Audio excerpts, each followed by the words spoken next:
own organisation, and it's great to have them here on the B stream. I know we're about to go live momentarily, so I'll keep it short and sweet. These guys, they've been on a roll so far today. They beat Envious. They've also beat Virtus.Pro. This is their third match. I'm certainly favouring them to win quite comfortably here. I mean, it's still in the group stage. I mean, they're renowned for being very, very strong, perhaps up until the later stages of the competition, where they have had some struggles recently. They have been in a slump, but I think they're starting to get there. We saw them only a couple of weekends ago, I think, at the ESL Barcelona competition, coming second place, ultimately just losing out to Fnatic in the grand final, but at least starting to get some traction back again. And I think with some of the star players of the likes of Device and Dupree, these guys will be in for a feast up against an E-Frag team that's struggling for confidence. Yeah, I mean, we did see E-Frag earlier on this morning, or today, and they went up against Tempo Storm. They did relatively okay, took them to 13 rounds, but despite that, Astralis is a whole different beast in this situation. So E-Frag, you know, do you even see them having really much of an opportunity in this one? No. To be honest, no. I think that really they're struggling to find their own identity at the moment. Obviously, they're missing their key piece there in the form of Dreamer, so they do have Punisher, an ex-teammate of theirs in Headshot BG, who played for about 12 months with them, so there's definitely some chemistry there, but I think having to substitute in a new player who they haven't practiced much with recently, I think the team at the moment, we've obviously joked a little bit in previous matches about them making some interesting and questionable decisions in terms of their economy management, and I think at the moment it's more so about how well Astralis are going to play. I'm keen to see those guys continue their momentum that they've already shown so far in this competition, and looking forward to them later on in the competition. Yeah, well, I mean, if E-Frag want to even really come into this one having any sort of a chance, they are going to need to keep on top of that economy and perhaps curb some of their traditional mannerisms. But we'll have to wait and see how that turns out. Obviously, I think the map is going to be Mirage. Possibly. I mean, it wouldn't surprise me. It's certainly a map that Astralis don't mind playing. I think I'm really also interested to see not just how well Astralis do, but also, I guess, how the stylistic matchup turns out to be as we do jump into the pistol. We know that Astralis themselves are almost a nice hybrid between a tactical team and a very fast, loose style. They're almost the best of both worlds. So imagine taking some parts of Na'Vi and mixing with some parts of Fnatic and merging it into this Danish team that has so many key, strong individuals in their lineup. So this is a great match for me. Yeah, and indeed, Mirage will be the map here. I feel like that does, you know, a little bit favour Astralis here, but we'll have to wait and see how it turns out for E-Frag. They are on their pistol round, so they will be able to dictate the pace of the game here from the start, which will be nice for them. Get some, perhaps, early confidence going on in their way if they pick this pistol round up. We'll have to see how it turns out. Xyp9x is going to find the first battle, and actually the first kill as well, up against Punisher, who does go down as a result of that. Yeah, really strange pistol round for me from an E-Frag perspective. The Bulgarian team really just splitting up and not doing much of it. I mean, Punisher in the end went down and there was no one there to trade him, so complete loss of life. They're up against the stronger USPs. It was always going to be a hard fight. You can see now they have laid down that smoke in mid and they're getting wrecked as they try and take that control. Yeah, that did look like it was going to be in a window smoke, but didn't actually land in the window there, so a little bit of an error there for E-Frag, but they are going to lose a play. They do get one in response, Victor picking one up there for himself, but again, not necessarily the situation they would have wanted. They can't be trading in this disadvantaged position. They need to be able to pick up a couple of double kills or triple kills if they want to get back into this round, and at the moment, Astralis are really not giving them anything. You can see Xyp9x here holding in the jungle, really not taking too many risks. He's going to go for a little bit of a shot across onto one of those E-Frag players. We do see a trade coming across again. Carrigan picking up a kill with a grenade, and now 2 versus 3. The bomb not yet planted as well. 35 seconds on the board. E-Frag really pressed for time, but we'll get that bomb down, and now you can see Astralis getting in there on towards the side, and absolutely no troubles at all retaking that one. Yeah, I really love the pressure there from Astralis. I mean, they had the man advantage in the 4-on-3 situation, but you could see as E-Frag were trying to make their way in, and that broken round play there with only 3 members alive, that they were getting shot at from every direction. Even after the bomb was down, there was so much pressure, the players could feel that, and in the end they felt as though they had nowhere to move, and Astralis breathing down their necks did take them all down, got that defuse. Good start here on the CT side of the Mirage, the side on which is typically favoured given the current meta. I'm going to see a force up coming out here from E-Frag. Not necessarily surprising. The Tech 9 and armor coming out. A few smoke grenades as well, so perhaps an execute is on the cards here as well for them. Yeah, it doesn't surprise me, but we'll see whether this will be perhaps the good E-Frag or the bad E-Frag. We know their track record of buying into rounds, so I think they're just going to be perhaps trying to utilise the star power that they've got in the form of Victor to try and open up the round for them. He's actually trying to clear out mid. No battles yet to be found, though, so at least they are getting that territory, closing the distance between the CTs. Yeah, the big grenade coming out there. A lot of damage across to E-Frag already. Device has been dropped to 53, but the first kill was going to go to Victor, picking up Carrigan. But there is a trade out there. Xyp9x will pick up Punisher. Another trade in response. Victor with 2 kills for the round already. They've managed to retrieve a rifle as well. Make that 2 as NKL picks himself up 1. And the bomb is planted now on the B bomb site. Yeah, they've actually done quite a good job here from Terra's perspective because the CTs were so far away that by getting the bomb down that fast, they've bought themselves a few precious seconds in terms of waiting for that bomb to explode. But it's Astralis coming here. They're doing a fantastic job using their superior weaponry. They've got all but Bubble left to contend with, and as his position is now known, Device, the young star of this team who really has matured his personal skill, and I think that consistency that we're always looking for really started to, I guess, be on display in its entirety. It's beautifulness in 2015, so it's great to see him continuing in that same vein. Yeah, not too bad of a round there coming out for E-Frag. Obviously, some things to take away from that. They almost actually got 4 of the players down. You could see 2 of those Astralis members very low after that retake. So it was quite close for E-Frag. Unfortunately, they weren't able to close it out, but they're going to go for another force buy here. They obviously feel like they can get something out of this. I'm sure they do. Yeah. It's certainly been their trend in the past. We'll see how well it works. But again, last time they did get the bomb down, which is a plus. Again, they got a few frags. Normally the key I look for is to get at least a minimum of 3 kills to really justify buying into the next round, because you know the CT's economy is hurt. But having only got 2 frags, I myself would have been a little bit hesitant to do so, but they're trying to make it work. Again, you can see the intent here is the same almost in the last 2 or 3 rounds. Take control of mid, but Astralis, they want to take that control themselves. You can see they are putting pressure. Spylet is forced to back off temporarily. Carrigan here nice and close. He certainly is getting a pretty reasonable amount of control up towards mid. They don't know exactly that he's there, but Spy Leader does need to be careful that he doesn't peek his head just up over that little short ridge. Dupree, though, in the meanwhile, will take down Spy Leader. Victor is there for the trade onto Carrigan, but he gets traded himself. Dupree doing some great work from that window room. That's right, he's turned it down into a 4-on-3 situation, and it's the remaining members of E-Frag try and walk in cage and be absolutely locking it down like a fortress. In that instance, Bubble forced to retreat with only 4 points of health, and not much chance in this round, you'd have to say, despite having the bomb. If we look at the overlay, you can see that CTs, whilst they have rotated towards A at the moment, you can't help but feel they will try and backtrack momentarily and just make sure they're covering off all angles. It's almost a race at the moment. Can Bubble get into the B halls before Device spots him? No. Won't be the case. Looks as though Device should get that frag. Nope, it's going to be Bubble there actually to pick that one up. So an opening here perhaps for Bubble. He's only on 4 HP, but 30 seconds to work with. Might be able to decide on the correct bomb site. Let's see if he goes towards A or B. At the moment he has mid, which is obviously going to give him both options, and Astralis on the B bomb site. So if he decides to go towards the A bomb site, gets that bomb down, maybe get into some sort of interesting position post-plant, there is the opportunity. But of course, Zipnix, you can see here, is covering off the connector, so this is going to be difficult. There is a grenade going up there as well from Bubble, and giving away his position.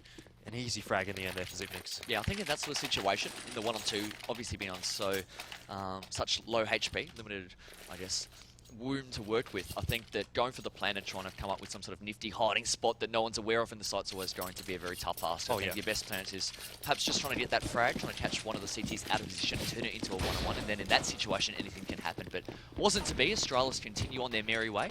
I do like the fact that from an E-Frag perspective, the money on the CT side is still quite low. They're still getting the frags, but they're just not getting across the line. Yeah, on this side of E-Frag, though, they have opted to go for that pistol armor buy. So really still trying to put the pressure onto Astralis, but at the moment, Astralis just holding very strong. You can see Device picking up that first frag of the round there with the AWP.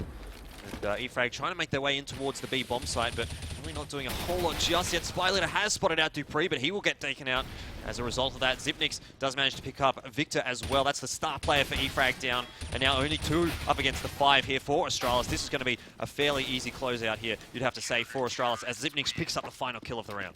Yeah, Zipnix, nice double there, but I think he's actually having a fantastic tournament to date. If I read my stats correctly, I do believe up in their previous match against Virtus.Pro, I mean, he finished with a 1.67 rating for the match. He was the best player statistically in the server, and for a player that's traditionally been touted as a support player, there were periods during his tenure with the team, especially last year, where he was suggested that he was on the outer. Perhaps AZ was going to come in to replace him, but I think off the back of that, he's responded so well as a player. He's elevated his game, and it's nice to see him playing really well now.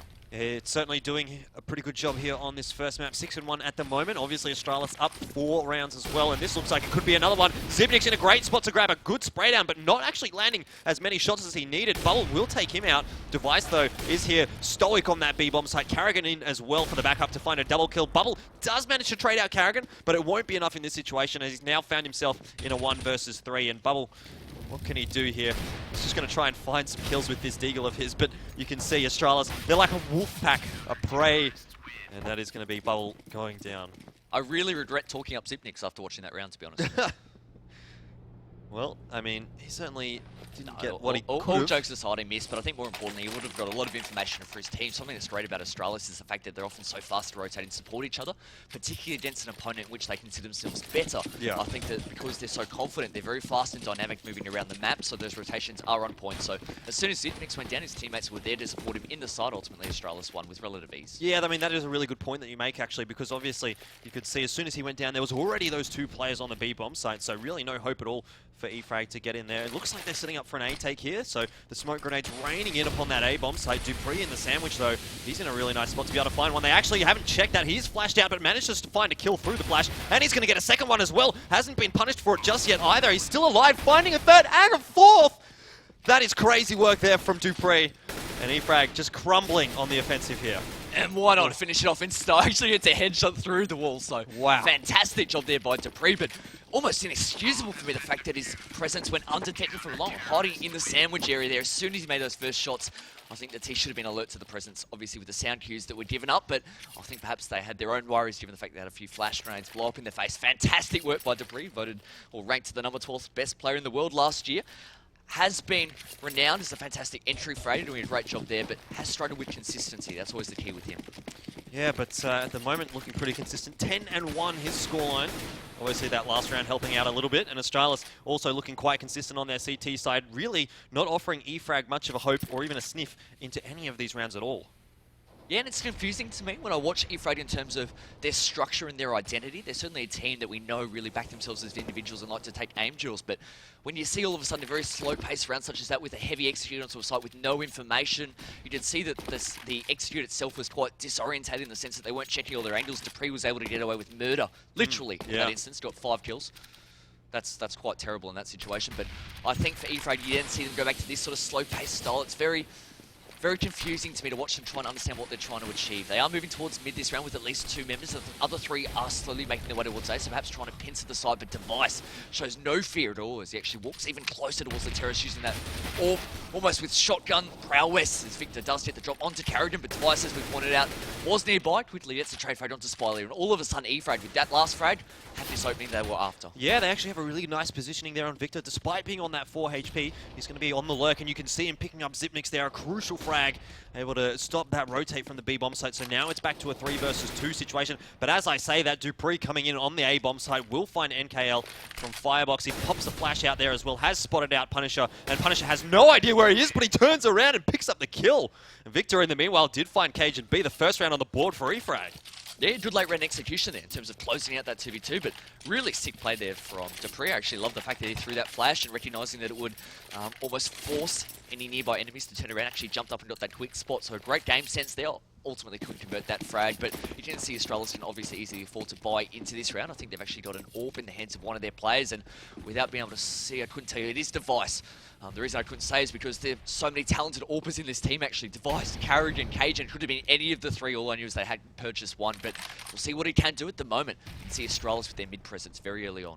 Yeah, Device again holding a different angle with that AWP, so nice to see him changing those things up, and obviously E-Frag are going to need to be aware of that. Obviously playing reasonably slowly here, E-Frag just on a bit of a default setup, waiting to see perhaps if Astralis is going to push them. It won't be the case here, as they are just playing safely in their little defensive positions. Now the smokes are coming in towards mid. E-Frag have been putting a lot of pressure on towards mid with those smokes, and we'll see how it works out in this one. Yeah, Device there. Oh, just steps back at the wrong timing. Can't quite connect, but as he steps in, does take down Spyler and then retreats to safety. Obviously, Mirage, lots of different angles with which to pick with that AWP. You can see him backing off all the way towards the B halls at the moment. And whilst Bubble is on the lurk here in A, might spot one out. We can see the bomb is making its way towards B. So potentially Device still has more work to do in this round. Victor, I think, just waiting for the opportunity to try and get that flank. But the smoke that was down in mid-con is now dissipated. So he exposes his back as he moves up short. Zipnix, I think, recognising the fact that he's there with those footsteps. And Victor almost caught him too well. He's trying to watch so many different angles. Good fade by Punisher, though. 2-on-4, still work to do. Yeah, they are going to try and get in towards the B bomb site, but that flashbang was really nice coming out from that player on short, which was Zipnix. He does go down in the end, though, to NKL. But having said that, it is still a 3 versus 2 here. The bomb not yet planted either for E-Frag, and things looking very good for Astralis in this round, which is a little bit of a shame here for E-Frag. Their economy is going to be reset, and that is going to make the later stages of this half very difficult to come back into. I think coming into this match, the uncertainty for me was how focused Astralis were going to be. I think on the paper, this matchup would be quite favourable for them, but I really like what I'm seeing from them at the moment. They seem really switched on. Those rotations are on point, and I like the way they're changing up their aggression and their passive play. This is a really important match for them to win. Whilst they've already played the two hardest opponents in the group in the forms of Envious and Virtus.Pro and won both, this is a team that's actually coming out of a slump at the moment, or at least trying to. It's so important that they get that first place in the group and have that secure passage straight through the semi-finals. They can't afford to slip up in this match. Alright, well, it certainly doesn't look like they're slipping up just yet. And E-Frag opting to go for another force buy here. You can see a couple of AKs, but the other three players on E-Frag going away with those pistols. Device will take down Bubble, and also being able to pick up Punisher there. NKL does respond onto Device, and actually there's a kill coming out for E-Frag again onto Spy Leader. So this is looking not too bad. But as I say that, Dupree will find Spy Leader in response, and it's a 3 versus 2. Victor in a nice position here. He's going to grab one, gets almost the spray down, but Dupree is there to close it out, and NKL does go down in the end to Cajun as well. So a pretty close round coming out there, but again, Astralis really didn't look like they were going to let E-Frag into that one. There's just too much talent on the Danish lineup, to be honest. That's what you see when you're at the moment. There's, no matter who's in these 1v1s or 2v2 situations, you're almost always backing the Danish team. In that instance, it was Cajun B, and I think finishing off the great work that Device had done earlier on in the round, securing nearly three AWP frags, and they're doing a fantastic job at the moment. Each member in turn stepping up and making the frags when required.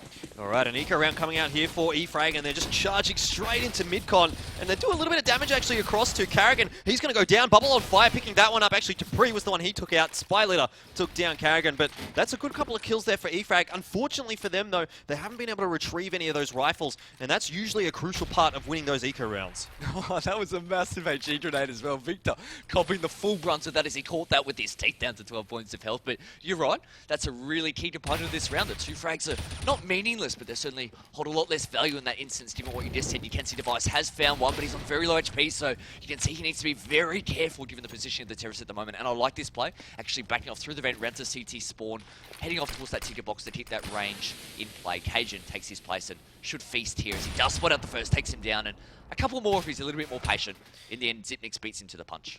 Yeah, only one player left here for E-Frag. That is Victor down on 12 HP, and he will go down very easily there to Device. So a pretty good anti-eco round for Astralis. I mean, they lose a couple of guns, but it shouldn't worry them too much. They have a huge amount of bank stacked up here. Obviously, having won 9 rounds and only losing that one does obviously allow you to look pretty good in that economy department. Most certainly. They can afford to buy into this round, both Bubble and Victor. You can see at the top of the scoreboard at the moment, but 8 frags, really not much to write home about when you can see some of the fragging potential and output on that CT side. Again, the terrorist quite split up to start this round, and really strangely this time we see Spy Leader running to the A site. So again, this really confusing play coming out from the terrorist where you've got some members executing onto sites, but others still lurking behind at the top of mid and in B hall. So once I think Astralis recognise the fact that that pressure has been applied to the A site, they'll now rotate their forces over, and this is where E-Frag have struggled in the past, but really confusing positioning here from E-Frag. The linchpin in this round, though, for E-Frag is going to be Bubble. He's lurking around in mid. Might be able to come in the back of Connector and pick up a couple of easy kills. He actually grabs one there with a grenade, and Bubble is going to go down. Dupree and Device picking up a killer piece. Victor, the other player to go down for E-Frag. That could have been an opening into that A site for E-Frag, but unfortunately they weren't able to convert. Well, just look out for a second, because NKL actually on the lurk here, pushed through those B halls, so perhaps that might be the opening. He's actually turned this now into a 2-on-2, and Zipnix realises that that flank, the dank flank, is a real thing in this instance. He's actually backed off mid, but keeping his eyes pinned on that window room in case NKL decided to push through. You can see, though, despite Zipnix's attention, NKL has actually opted to go by CT, and Dupree doing a good job of actually catching Punisher off guard. So in the end, the flanker now becomes the sole man left alive. He should be able to recover this bomb. Zipnix does have eyes on it at the moment, but the long range means that that angle is far too wide for him to have vantage view of the entire site. NKL gets that plant down, and as Dupree walks up, he should have connected with that shot. All of a sudden, NKL has a new lease on life in this instance, and good flash allows him to backtrack back into the CT spawn. Neither player has utility at this point, so Zipnix forced to rely on his strong aim. He's a fantastic clutch player. He's won 12 of his last 13 1-versus-1 situations. What can he do in this instance? You can see NKL has spotted him out. He still has plenty of HP to play with. He does tap the bomb. You can see the time now running away. He's almost just trying to entice NK out, but I think the bold play there from the Bulgarian, not willing to step, playing mind games there with the Danish player, but in the end, Zipnix wins another 1-versus-1. He adds another to his tally, 12 of his last 13, and Astralis come up clutch. Yeah, you can, I mean, I guess you can certainly see the disparity in talent coming across there from Astralis to E-Frag. I think NKL did a pretty reasonable job in the end, actually, but Astralis just able to get that one in the end. You're right, he made something of it, but to be fair, that round should have been well and truly done when Dupree stepped up there from T-Ramp, or Pit, as some people refer to it. Unfortunately, wasn't his finest moment. Fortunately for him, I guess, when he looks back at this, potentially, our point of view was on the terrace, so wasn't as bad. We only got to see the opposing point of view. Yeah. All right, well, anyway, E-Frag going to have a reasonable buy coming into this one. Not a huge amount of utilities to work with, but they have a reasonable amount of smokes. Might be able to execute onto a side at the moment, though. Just playing default, waiting that timer down a little bit. You can see that smoke. Didn't he lay down the underpass from CT? That's actually a really aggressive smoke. That would stall the progress of any terrace to an underpass, because there would be no way in any sort of imagination would they be willing to push through that into mid with so many choke points to potentially contend with as they walked out of that smoke and emerged into the daylight. At the moment, though, it's all to no avail as the terrace are actually really, really defensive at the top of mid, and despite having some strong individuals such as Victor in this instance, they're not really putting into much use when he's back in T spawn still with a minute left. You can see that mid control coming out once again for E-Frag. The smoke's proving a strong force for them at the moment, at least. And seeing if they can get anything done here. 55 seconds left on the clock. It looks like they're going to try and go for an A split. NKL will find Dupree in the T-stairs area. Spy Leader will pick up Carrigan as well, but there's a double kill in response coming out for Astralis. Bubble, though, does manage to respond. It's Cajun B going down a 3 versus 2 situation. As I say that, though, Zipnix is going to find a kill for himself. Bubble and Punisher on that A-bomb side up against Zipnix now, and he's going to actually go down there as well. Punisher picking up the second round there for E-Frag. Good work. You can see at the moment, I mean, the fragging disparity between the teams is, it leaves a lot to be said, doesn't it? I think Bubble and Victor, they're the ones who are really starting to pull away a little bit from their teammates. Everyone else struggling a little bit. I think it's really important, though, for E-Frag. I mean, they've obviously just won the second round here. They need, it goes without saying, they need to win this round. Otherwise, their economy will be broke for almost the remainder of this first half here. So this is almost do or die from an E-Frag perspective. Otherwise, they could be looking at an even greater deficit going into that second half. They have already taken control of Wagon. Victor, they're posted up in mid, keeping a close eye on things. Spider, a little bit more aggression from him in underpass this round, and he should soon spot out a CT. It looks as though one of the CTs is actually just goblining or hiding there in the mid-con. Yeah, but he has managed to get himself into an interesting position. No, giving away that with that smoke grenade that he's going to throw there into the connector. Just waiting down the timer a little bit. Device, though, oh, I thought he was going to fire a few shots off there onto Spy Leader, but in the end, it is Spy Leader to pick up Carrigan, and now he needs to be careful as he enters this mid-con, because as you can see Carrigan there lurking around. NKL, though, on the entry is going to find Cajun, and there's a few kills going in the favor of E-Frag there. It's now a 1 versus 4, and surely from this point, they will be able to pick up their third round. Zipnix, he looks like he's going to go for this almost. Yeah, really good execution there in mid. That was the key thing that set it up for me. I think off the back of that strength, they got that early frag onto Carrigan, the in-game leader of Team Astralis, and I think almost just worked the situation. Did a great job of really advancing from that point onwards without putting themselves in too much risk. You commented on the fact that Device was so close. You could see him almost leering over that smoking mid-con, trying to get a vantage point onto the terrorists there at the bottom of mid, but couldn't quite make it work. And in the end, E-Frag get their second round in a row. The first time in this match in which they've been able to boast such a feat. And like we said, that was so important from their economy. And Astralis here, despite having won 10 rounds in this half, they're now forced in a situation where they have to eke over the last round. Yeah, this is the first time that Astralis is actually going to be forced to eco, and obviously E-Frag going to try and take advantage of that Spy Leader you can see with the Mac 10. Taking that one away. Victor just charging straight out into the mid there with Spy Leader. They will pick up that first kill onto Device, who was in the window. And a good start already into this round for E-Frag. They've got that mid control and they've got that first pick. Yeah, with not much in the way of investment, it was always going to be really tough here for Astralis. Some teams often opt in these situations from a CT perspective to try and stack aside or perhaps have some sort of aggression, some sort of pack mentality, but at the moment with Astralis splitting up across the board, trying to at least back themselves to win those 1v1 duels, it wasn't to be the case as they've already lost two of their teammates, and Spy Leader looking to extend that lead even further in this round. He's done that, he's grabbed the third, Victor with the fourth, and all to do for Cajun. He has got a Mac 10. Can be quite menacing sometimes, but probably not in this situation. Yeah, if he can pick up Victor here, it might be a pretty reasonable eco round for Astralis.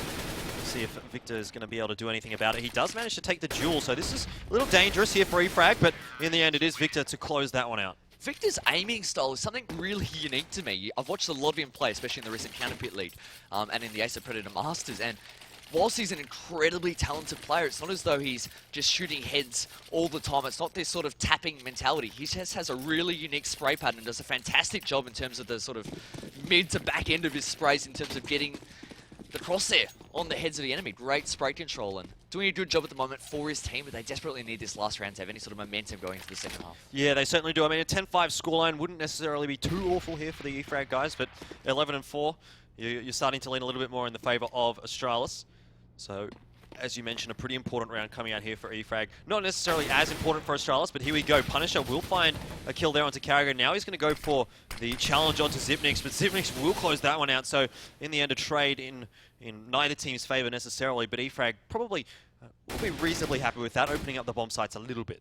I think normally, with the 1v1 trade, you'd almost certainly favour the terrorists in that instance from that point onwards, with the CTs forced to cover more choke points with less players. In this matchup, though, I think 1-for-1 trades favour Astralis, because I just certainly back them when it gets down to that broken play, the 2-on-2, the 3-on-3 situations, given the talent of their individuals. Dupree, as an example, just picked up two. A sick little two-piece feed there for Dupree, looking to get a third perhaps, but maybe Cajun might beat him to the party.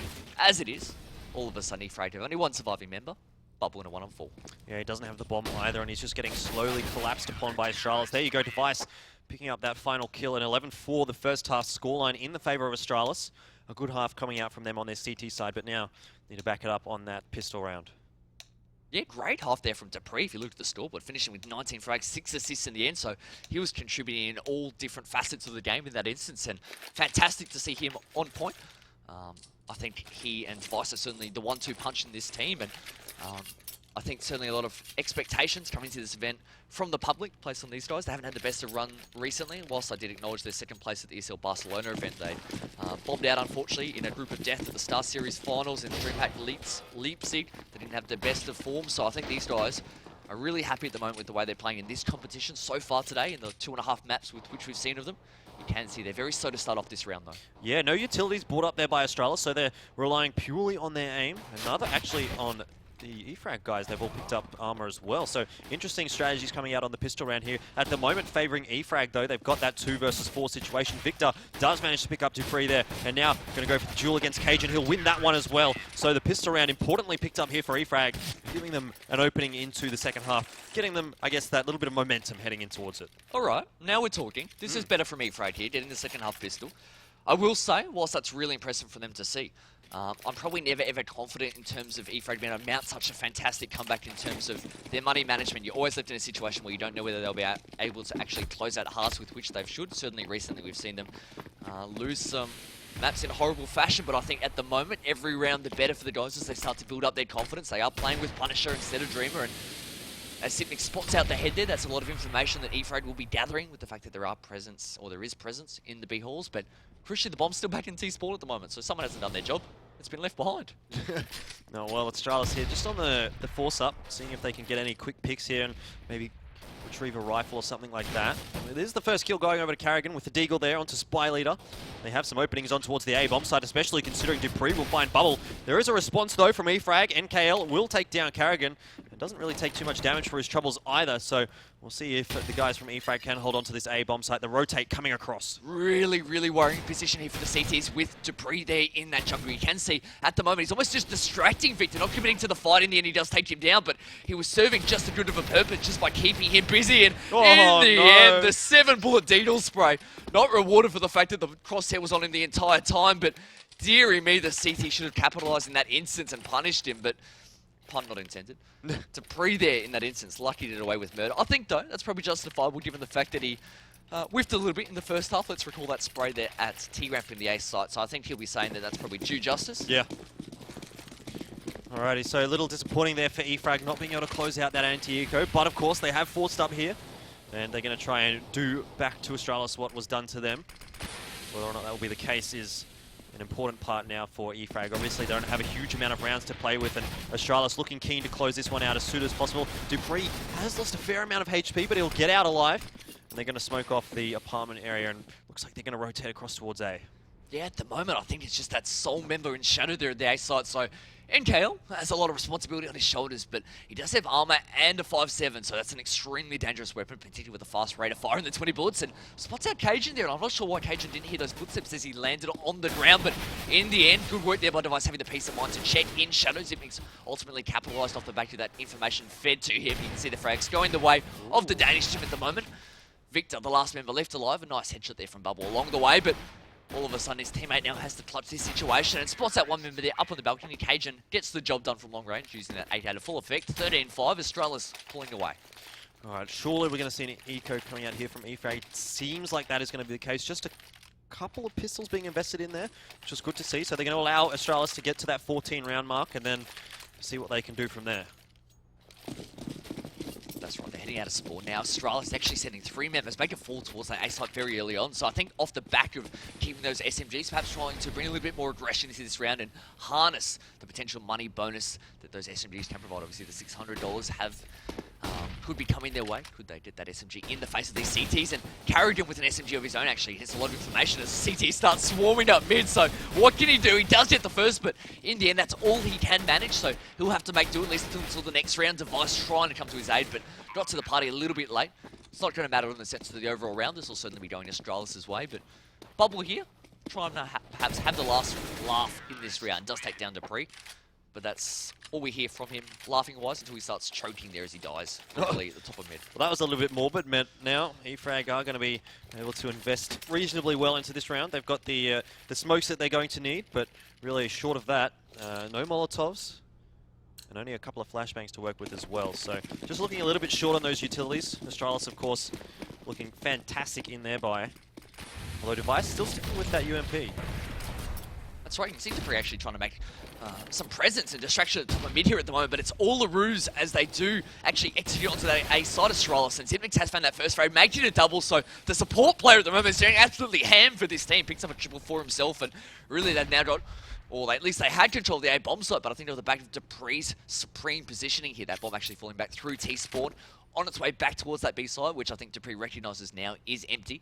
He's actually just trying to potentially try and catch any of the CTs off guard now, as they inevitably will try and rotate back through the window room on their way to B side after that bomb is momentarily planted. And surprised to see almost the CTs holding their own in this instance. They both, I guess, forced the issue here and gambling on the bomb, in fact, going to the A side. You can see Punisher there at the ticket box and Bobble there in mid-com, but it's not to be. Surely they'll now figured that out. Yeah, Dupree in a fantastic position here. Might actually get both the kills if he peeks correctly, and he is going to look in the right direction. Punisher now going to be in a little bit of trouble. Dupree will be there to close out both of them. And Astralis now sitting on 15 rounds. I mentioned before that Astralis' playstyle was almost a mixed hybrid between the very slow tactical style of Luminosity / Na'Vi and the fast looser style of the Envious Fnatic. I think that's actually a really, really scary, daunting prospect, particularly when you're a team trying to make a comeback against them.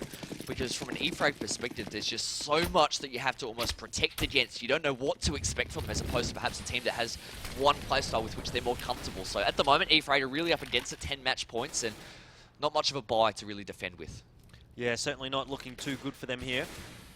Astralis, though, just being held off by that smoke for the moment on the A-bomb site. They do have a player in towards mid. That's Carrigan getting reasonably close to the connector. So the A-split looking like it's going to be on the cards here for Astralis. And it's going to be on to NKL to try and find something. But he's not going to be able to do it as Cajun takes his head off. And Carrigan will spot out the player on short. That's Victor. He's going down as well. And this player in jungle does manage to get a double kill. That's Bubble, actually. But he goes down to Carrigan. Device in the meanwhile did find Punisher, and now Spy Leader in a 1 versus 3. He's going to try and find what he can, but it's not going to be enough there. Astralis closing out the map 16-5. Probably around the scoreline that you would have expected, right? I'm not sure about the scoreline. I think it was always going to be quite easy for Astralis. I think regardless of even the fact if E-Frag got a few rounds at the end as a consolation prize, the scoreline would have reflected the match